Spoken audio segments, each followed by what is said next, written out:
Shalom y bienvenidos a Vía Haftaj Israel, una frase hebrea que significa amarás a Israel. Esperamos que se queden con nosotros, ya que nuestro maestro, el Dr. Baruch, nos compartirá una enseñanza expositiva de la Biblia. El Dr. Baruch es profesor titular del Instituto Zera Abraham, con sede en Israel. Aunque todos los cursos en el instituto se imparten en hebreo, el Dr. Baruch se complace en compartir esta enseñanza en inglés con doblaje al español. Para más información, visítenos en amarasaisrael.org o descargue nuestra aplicación móvil Mi Estudio Bíblico. Aquí está Baruch y la lección de hoy. ¿Estás buscando justicia? ¿Eres una persona que al escuchar la verdad, las instrucciones de Dios, actúas rápidamente para aplicarlas a tu vida y para implementarlas en las situaciones en las que te encuentres involucrado? ¿Eres una persona que se levanta a favor de los que están siendo perseguidos, de los que están siendo explotados, de los que están siendo afligidos? Verás, tenemos un llamado. Hemos sido llamados a ser individuos que ejecutan la palabra de Dios en nuestro entorno. Somos sus siervos. Somos llamados a dar testimonio de lo que Dios dice que es justo. Así que es muy importante y debemos entender que la capacidad de saber lo que es correcto viene solo de la palabra de Dios. ¿Qué dice la Biblia? Esta escritura me ha hablado inmensamente en las últimas semanas. No confíes en tu propio entendimiento. No pienses que saber qué hacer, cómo hacerlo, qué agrada a Dios o cuál es su voluntad es algo que viene naturalmente, porque no es así. Una perspectiva pecaminosa, un acto de impiedad, sí viene naturalmente, pero ¿dónde encontrar la verdad? ¿Cuándo administrar justicia? ¿Cómo comportarnos de una manera que agrade a Dios? Todo eso proviene de su obra en nuestra vida, de la revelación y la iluminación de su palabra. Dicho esto, toma tu Biblia y comenzaremos un nuevo capítulo hoy, el capítulo 23 del libro de Éxodo. Sefer Shamot, el libro de Éxodo, capítulo 23. Y de nuevo, estamos viendo una larga lista de reglas, de juicios que Dios le ha dado a su pueblo. Y cuando estos juicios, esta enseñanza en el libro de Éxodo, esta sección, llegue a su fin, avanzaremos hacia una sección diferente que trata de la adoración en el tabernáculo, de los diversos instrumentos, de los llamados y de todos los ingredientes que juntos conforman a un pueblo que adora a Dios.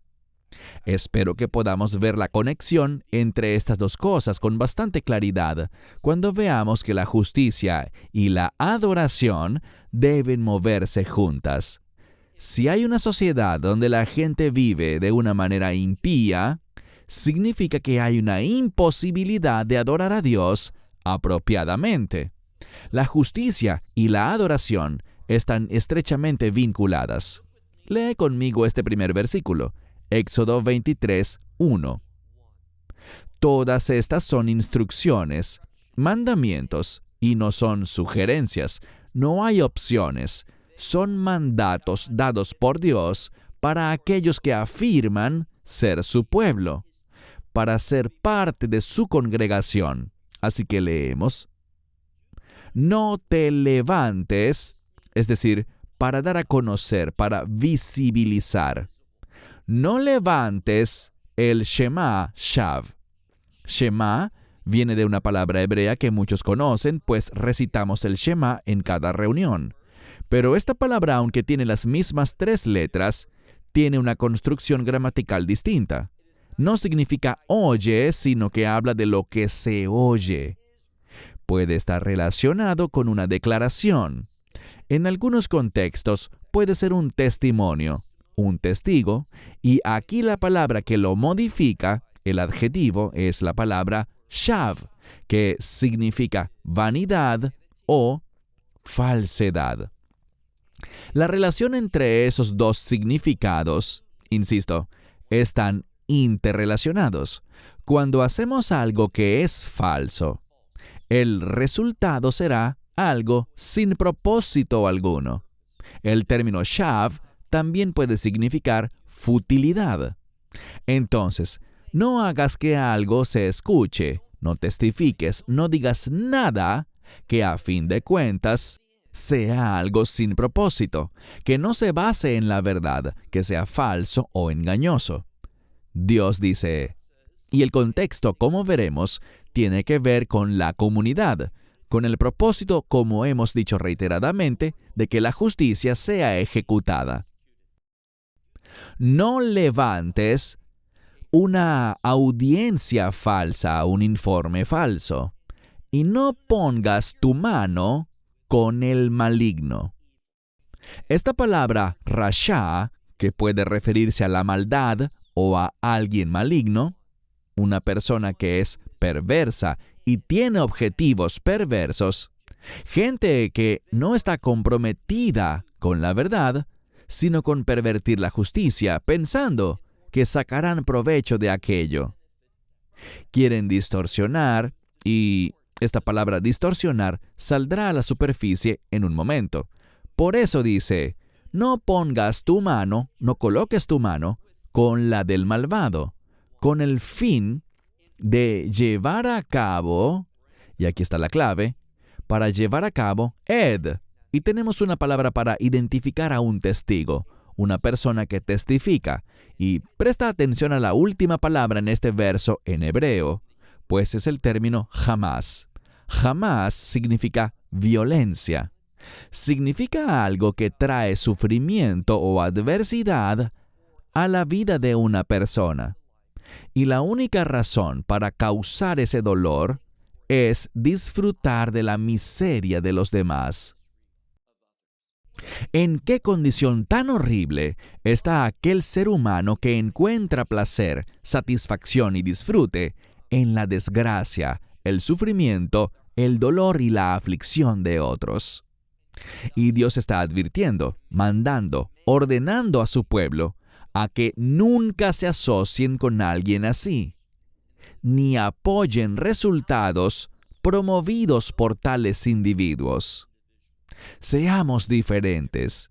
Y permítanme decirles que a medida que en estas últimas semanas he venido estudiando más y más en lo personal acerca del imperio de los últimos días y de aquel que dirigirá ese imperio, el anticristo, he descubierto que esta violación es exactamente en lo que él va a prosperar.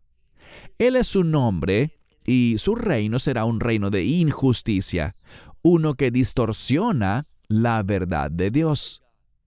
Esta es una de las razones por las que la Biblia lo llama el hombre sin ley o el hombre de iniquidad, pues para crecer en poder e influencia, tiene que producirse un abandono de la justicia, abrazando la anarquía de acuerdo con la definición de la ley, desde la perspectiva de Dios. Miren ahora, por favor, el verso 2. No estés detrás de muchos para el mal. Traduje esta palabra literalmente, que dice, Lo tiei aharei ravnim, lei raot. Así que una vez más, un mandamiento.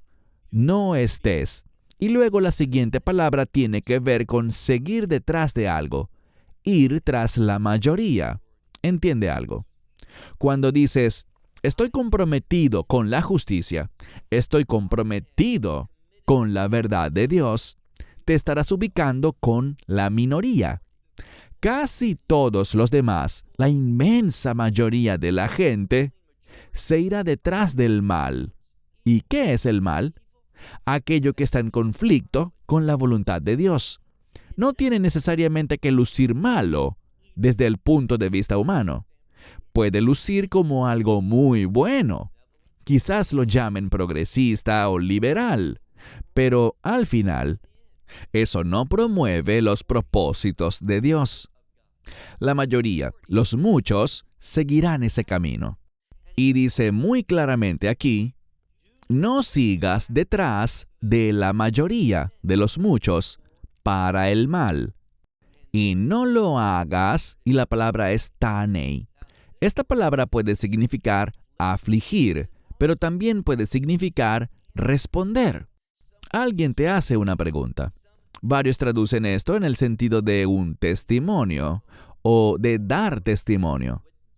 Y lo que la Escritura nos dice es, no respondan con respecto a un conflicto con el fin de distorsionarlo, de torcerlo, de estirarlo o de hacer que se mueva de la forma como la mayoría lo desea.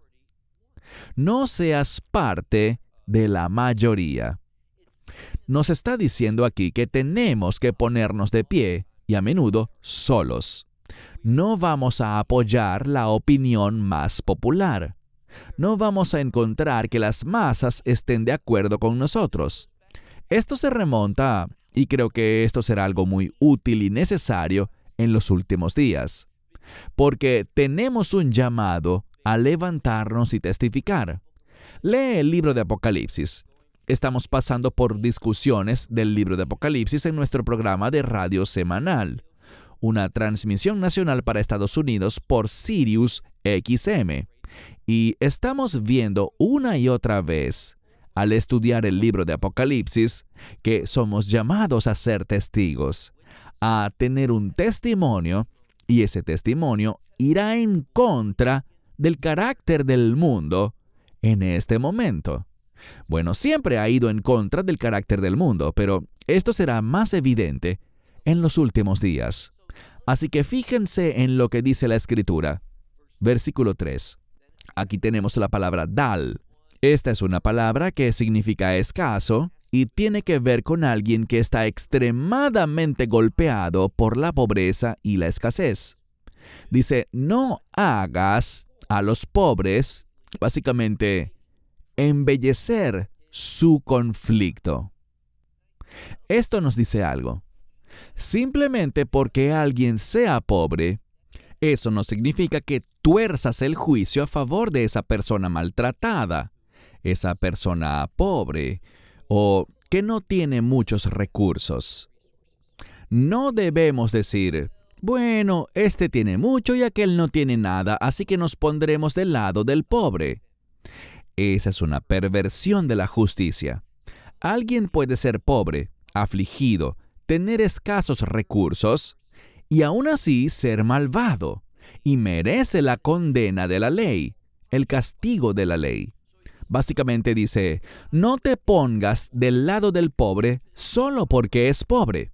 Y luego, en el versículo 4 tenemos, si un buey de tu enemigo o un asno te encuentras, si entras en contacto con él, vas caminando por la calle o tal vez estás en tu campo y de repente ves al buey o al asno que pertenece a alguien que es tu enemigo.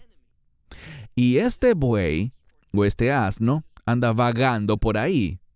¿Qué dice que debes hacer? Noten el testimonio. Leemos, Tashev, Teshi, Venu, Lo, que significa, ciertamente devolverás.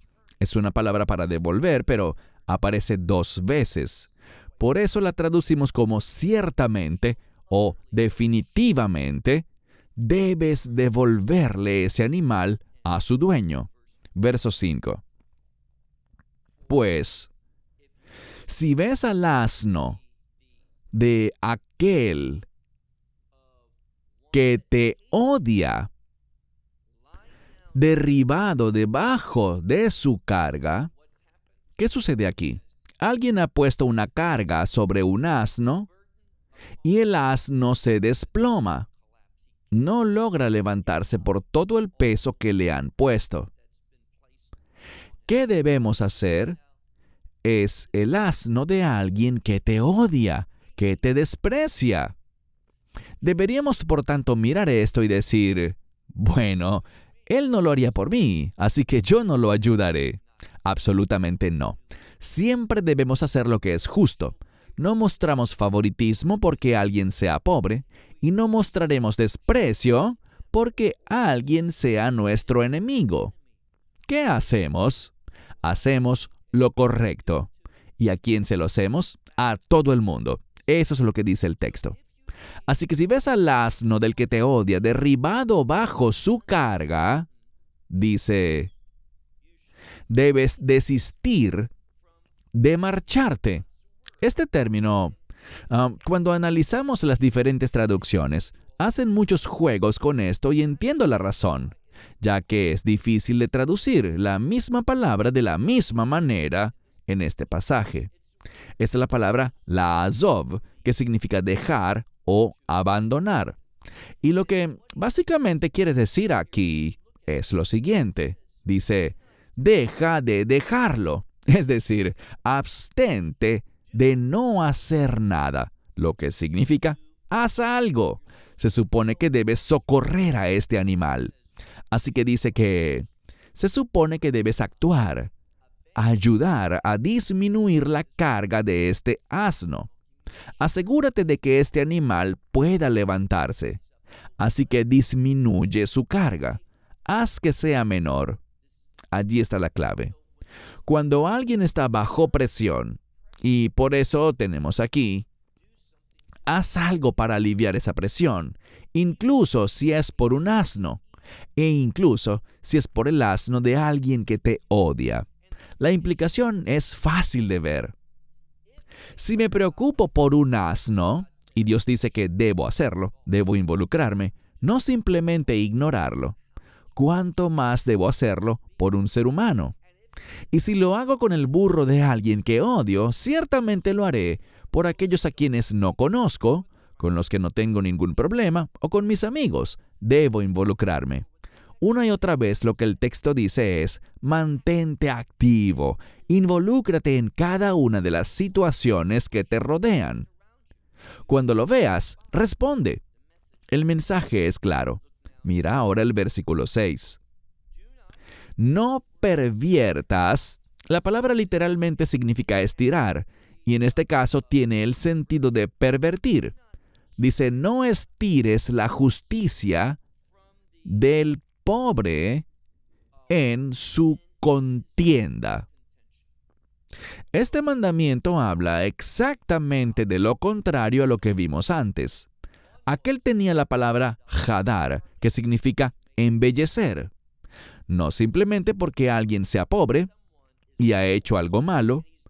No lo maquilles, no lo pases por alto diciendo, oh, no es tan malo, o lo que sea.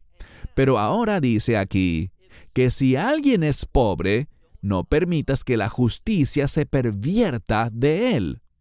Entonces queda claro que, independientemente de la condición económica de cada quien, se supone que debemos aplicar la justicia por igual a todos.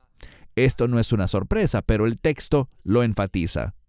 Y noten la fuerza del siguiente verso, verso 7. Midvar sheker. Ahora, la palabra devar puede significar palabra, cosa u objeto. Es una palabra muy genérica e inclusiva. Así que, de algo que sea falso, de una cosa falsa, es lo que dice, yerhak, es decir, esta palabra significa aléjate. No te asocies, no te involucres, no participes en nada que sea falso. Aléjate de eso. Y quiero decirte que eso te ahorrará muchos problemas en tu vida. Solo pregúntate, si este asunto, hablando con honestidad, es algo que si alguien se entera, si alguien está oyendo mi llamada telefónica, si alguien espía mi conversación, si esto se supiera públicamente, ¿me causaría alguna vergüenza? Por lo tanto, de todo asunto que sea falso, dice, mantente bien lejos de él. Y a aquel que es naquí, limpio o inocente, y aquel que es justo, no mates. Y me dirás, esos dos temas parecen estar muy distantes el uno del otro. Quiero decir, primero hablamos de alejarnos de aquello que no es verdad, de lo que no es bueno ni correcto. Y luego hablamos de no matar al que sea inocente y justo. Parecen cosas muy distantes. Lo son desde nuestra perspectiva humana. Pero lo que encontramos es esto. El asesinato de personas inocentes y justas solo se deriva de alguien que violó la primera parte de ese principio. No se apartaron de aquello que es falso. Sean personas que siempre ponen la verdad en primer lugar. Nunca engañen, nunca retuerzan la realidad. Siempre levántense para proclamar lo que es preciso, lo que es correcto. Y nunca se arrepentirán de haberlo hecho, ni tendrán que actuar jamás de una manera que ahora haya que seguir haciendo lo incorrecto, debido a lo que dije anteriormente. Seamos promotores de la verdad. Entendamos que violar la verdad y acercarnos a la falsedad nos conducirá a situaciones en las que nunca pensamos que caeríamos. ¿Cuántas personas han testificado en la corte durante su sentencia? Se levantan y dicen cosas como: nunca pensé que me encontraría en esta situación. Cuando me involucré con este individuo o cuando hice este acto, jamás pensé que conduciría a esto y aquello y a donde estoy ahora. Haber herido a alguien, matado a alguien, haber cometido algún crimen horrendo. Todo comienza, por lo general, con una simple violación en la que te involucraste en algo que era falso. Es lo que dice aquí, es una advertencia. Luego dice, en la última parte del verso 7, porque yo no justificaré al malvado. ¿Entiende eso? Presta atención a esta palabra, kilou atstik. Atstik significa justificar. Yo no justificaré al malvado. Por eso es que, y este es un principio muy importante para la salvación. Verán, esta palabra la estamos leyendo en hebreo, y cuando leemos el Nuevo Testamento hebreo, fue escrito en griego, pero cuando miramos la traducción al hebreo, esta misma palabra tiene que ver con ser justificado por la gracia de Dios. Y esta palabra rasha está relacionada con lo que vimos anteriormente para algo que es falso. La palabra sheker significa falso, pero el devar sheker, esa falsedad, nos conduce a lo malvado. Hay una conexión entre estas cosas. Hay algo que es muy importante. Estoy en desacuerdo con cierto individuo, un predicador muy, pero muy popular, porque una de las razones por las que creo que es tan popular es porque aunque sí alcanza a mencionar la palabra pecado en sus mensajes, realmente no define lo que es. De hecho, él lo deja a criterio del individuo y lo mismo hace con lo que es correcto. Él también lo deja a tu criterio personal. Te dirá, tú eres inteligente, tú sabes qué es correcto. No, no y no. Solo sabemos qué es correcto porque lo leemos en la palabra de Dios. Nuestro corazón, dice la Escritura, y ya saben el versículo que voy a citar, es desesperadamente engañoso. Constantemente nos lleva por mal camino. ¿Qué dice el libro de Génesis en el capítulo 6, versículo 5? Dice allí que la imaginación, eso se refiere a la mente, a los pensamientos de un individuo, la inclinación del ser humano, dice que es rak, ra, tamid, que significa que solo se inclina al mal siempre. Solo cuando hemos sido redimidos, cuando hemos sido regenerados por la gracia de Dios, a través de la sangre del Mesías, lo que nos permite convertirnos en una nueva creación en el Mesías Yeshua, en Jesucristo, solo así empezaremos a ver las cosas desde la perspectiva correcta. Sí, en un estado no regenerado, a través de la conciencia del individuo, tenemos un pequeño grado de comprensión sobre lo que está bien y lo que está mal, pero eso es muy limitado. Si queremos ver las cosas correctamente, necesitamos llegar a la fe. Por eso no podemos dejarlo solo a nuestro criterio y decirle a alguien que no se ha convertido en seguidor de Yeshua: tú sabes lo que debes hacer, tú eres muy inteligente y puedes darte cuenta de eso. Tú sabes lo que Dios quiere que hagas. No, ellos no lo saben. Y creo que esto es extremadamente problemático. Verso 8. Vei shohad lo tikach, que significa un soborno, no aceptes. Y déjame decirte algo. Los sobornos vienen en una variedad de presentaciones. Mucha gente te dirá: te ayudaré con esto, pero ya sabes, colabórame con tal cantidad. Y lo hacemos porque creemos que esta persona puede ayudarnos, que habrá algún beneficio. Esta palabra shohat, para soborno, tiene una aplicación muy amplia y debemos advertirnos a nosotros mismos sobre esto. Soborno, no aceptes. Porque un soborno, ¿qué hace el soborno? Dice que causa que aquellos que tienen los ojos abiertos, es decir, los que tienen percepción, los que saben hacer lo correcto, es la palabra petjim, hace que ellos se vuelvan ciegos. Y luego, mira la siguiente parte del verso 8. Vi salef. La palabra salef tiene que ver con una distorsión. Y entendamos la conexión entre estas dos cosas. Cuando acepto un soborno, eso distorsiona mi perspectiva. Así de simple.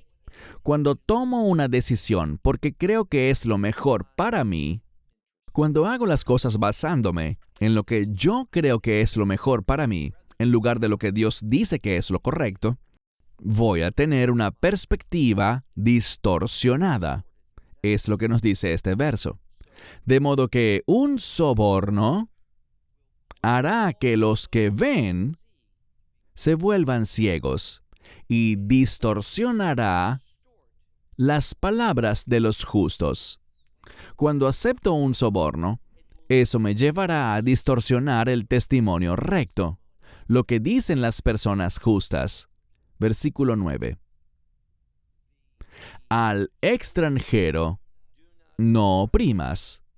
Y añade: tú conoces el nefesh de un extranjero.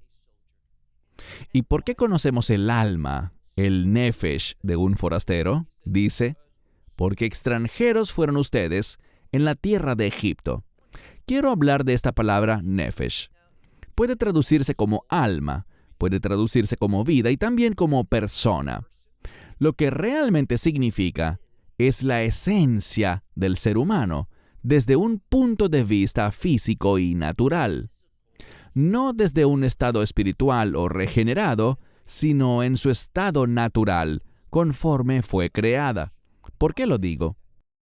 Porque esta palabra nefesh a menudo se usa de manera incorrecta cuando las personas la traducen del griego al hebreo. Mas vemos en el libro de Génesis que cuando Dios creó al hombre y a la mujer y les dio vida, dice que se convirtieron en seres vivientes. Lo importante allí es que estaban vivos físicamente. Y esto está hablando de un aspecto físico, el ser de la persona.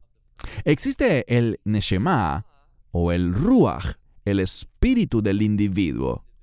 Allí podemos usar la palabra alma, pero ella tiene una aplicación espiritual diferente.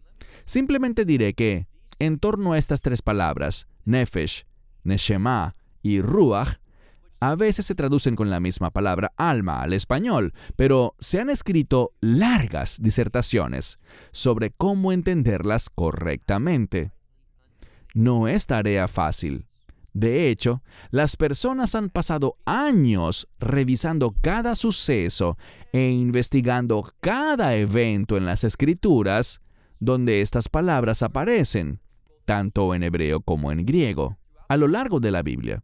Y todavía se hace difícil dar una comprensión y definición perfecta de estas palabras.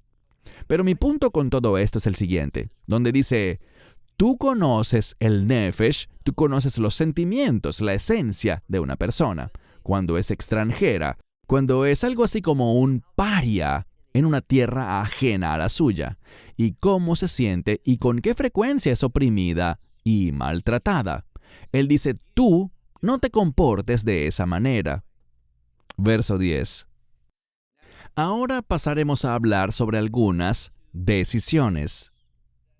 En muchos casos, hasta ahora, hemos podido entender la lógica que existe tras estas instrucciones, pero a continuación nos moveremos hacia algunas cosas espirituales que Dios nos dice que hagamos, cuya lógica puede no ser fácil de ver o discernir al principio. Noten lo que dice. 6 años sembrarás tu tierra y recogerás su fruto. Muy sencillo, por 6 años siembra la tierra y cosecha el producto de ella. Ahora leamos el verso 11. Pero es la palabra vei, que puede significar y, pero en este caso muestra un contraste. Pero el séptimo, y se refiere al séptimo año. Quiero decir que traeré a la discusión un tema que la Escritura también traerá en breve, y me refiero al término Shabbat o reposo. Y tal como lo he dicho en el pasado, lo diré ahora de nuevo. Existen 4 usos para la palabra Shabbat. Uno de ellos es el que estamos por ver justo ahora, el año sabático. Cada 7 años tenemos un año de reposo. Usaremos la palabra Shemitah. Muchos de ustedes la han oído, y hablaremos más al respecto en un momento. Así que existe el año sabático, y por supuesto todos conocen el día de reposo, el séptimo día de la semana, el Shabbat, que en español lo conocemos normalmente como sábado, el séptimo día. Y también tenemos el término para Shabbat como un día festivo, un alto sábado, un buen día, como el primer día de los panes sin levadura y el último día, que se consideran altos sábados. Y luego también tenemos otro Shabbat llamado Yovel, que es el año del jubileo. Tenemos 7 ciclos que suman 49 años, y el siguiente año es Yovel, que se trata como un año sabático, diferente del Shemitah en ciertos aspectos, tiene cosas adicionales, se observa de manera algo diferente, aunque hay muchas similitudes entre ambos. Recuerda eso mientras avanzamos al verso 11. En la séptima dice Tish Meteina.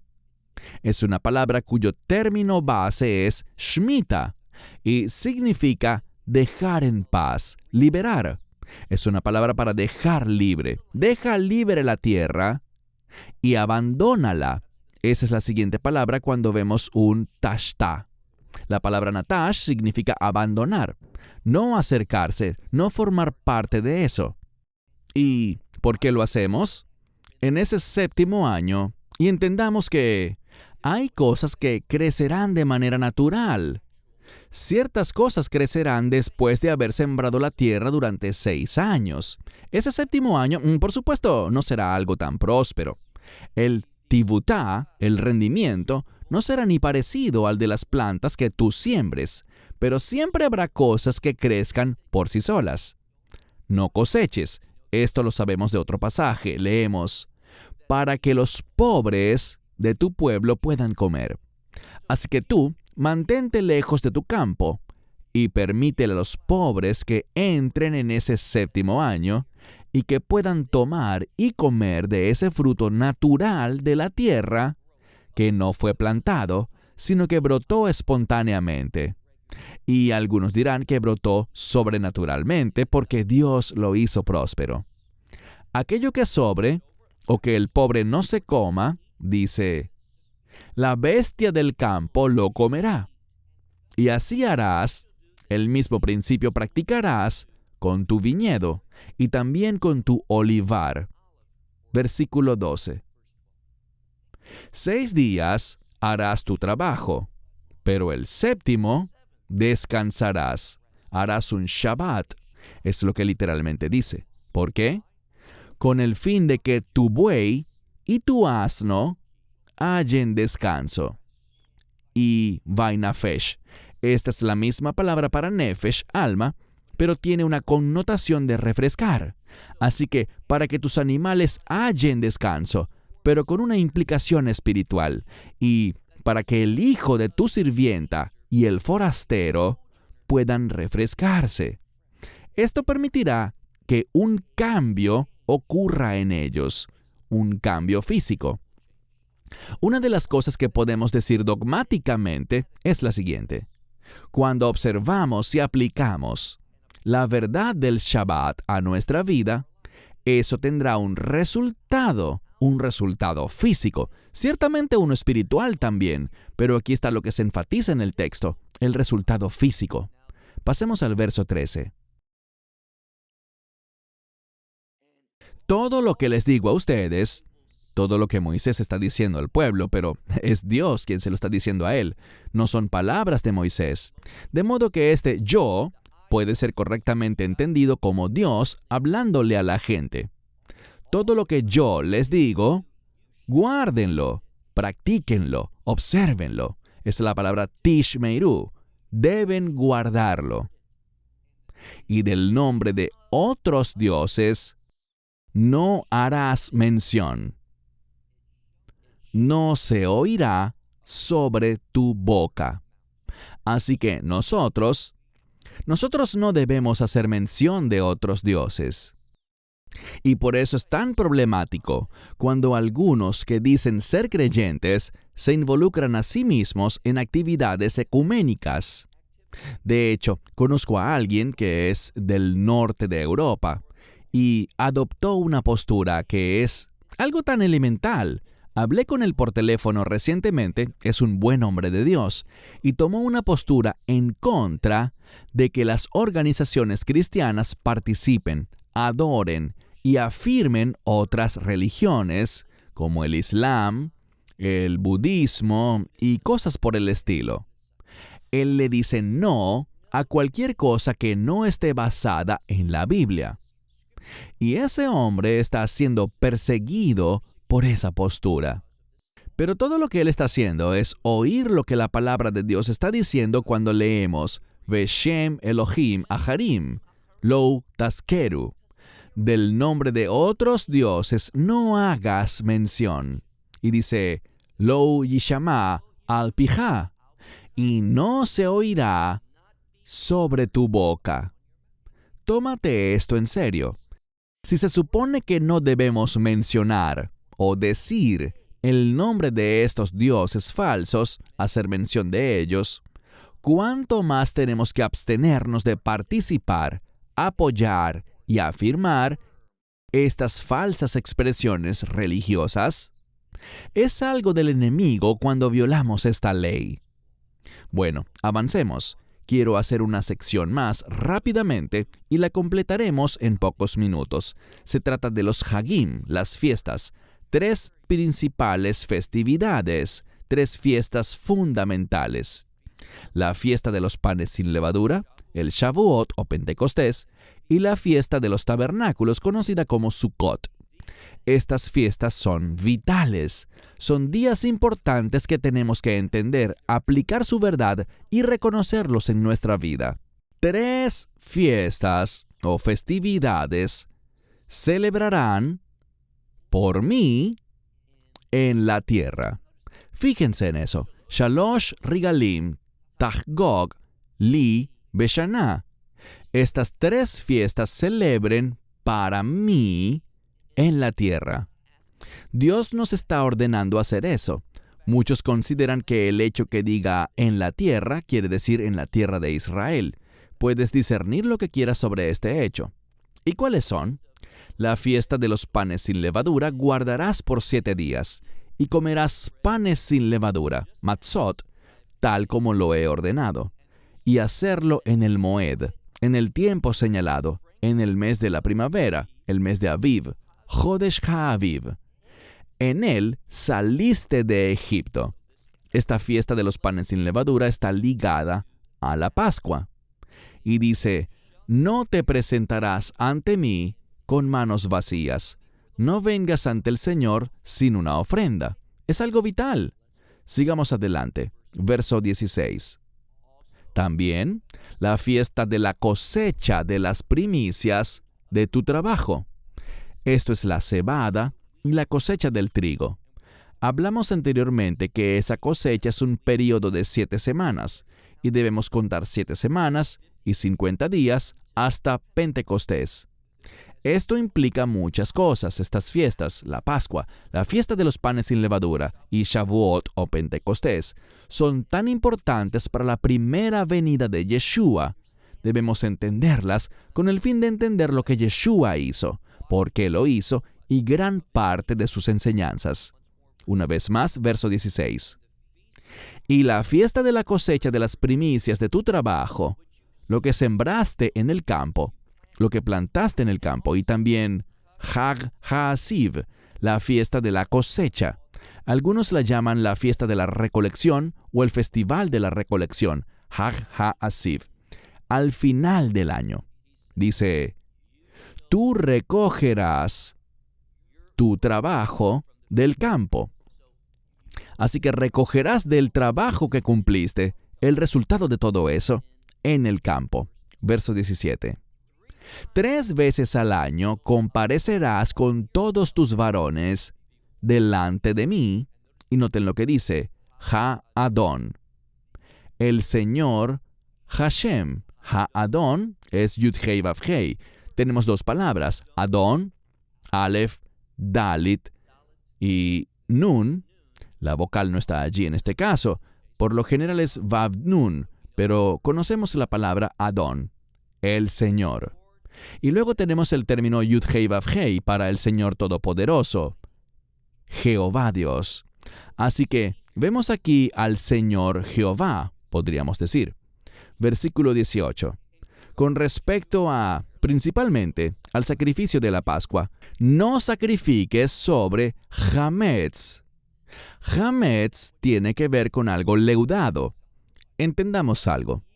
En todo el año, no se permite que en el altar se coloque nada que tenga hametz, que tenga levadura o esté leudado. Eso está prohibido todo el año, sin levadura. Sí, sabemos que allí estaba el pan de la proposición, pero eso era en el lugar santo. Es algo diferente a lo que estamos hablando con respecto a dónde estaba el altar. Entonces, leemos. No sacrifiques sobre leudado la sangre de mi sacrificio.